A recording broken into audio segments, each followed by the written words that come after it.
Hi, good afternoon. My name's Andrew Harvey and I'm the Chief Executive of VMA Group.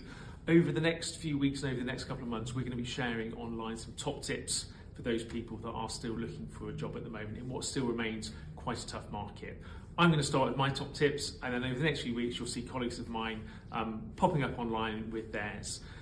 My number one tip actually, and it might sound really straightforward, is all about interview preparation.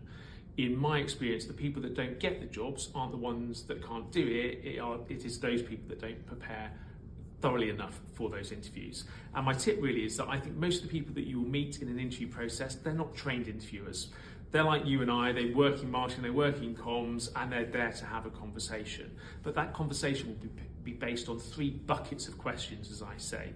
The first bucket, and this is what you should prepare for, these three buckets, the first bucket of questions you're always going to be asked are questions about your CV. Sounds really obvious, but you might be asked questions about anything that is written on your CV all the way back to university. If it's on there, there's a chance you might get a question. So get out a red pen, go through your CV, and wherever you've got a bullet point, come up with a couple of examples that you might talk about. That's bucket number one. Bucket number two is the job description. Undoubtedly, when your interviewer's finished asking you about your CV, they're going to turn and ask you about the job description. So go through the job description with that same red pen, and for every bullet point on that job description, think about 1, 2, 3 examples that you can talk about in that interview process.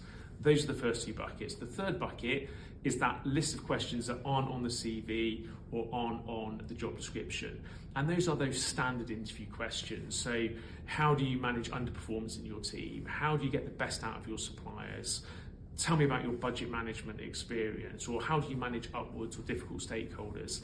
And quite simply, in this day and age, you can go onto all sorts of AI platforms or even onto Google, and you can type in 101 interview questions. You can go onto Amazon and you can buy a book called 101 Interview Questions. And if you go through that book with that same red pen and you write down 1, 2, 3 examples for every question in that book, it will take time, but I promise you, you'll be as fully prepared as you possibly could be for that interview. And if you look at those 3 buckets of questions and you write red across all of them with examples, I think you've got a very good chance of getting the job. So those are my top tips. Good luck, and we'll see you again soon.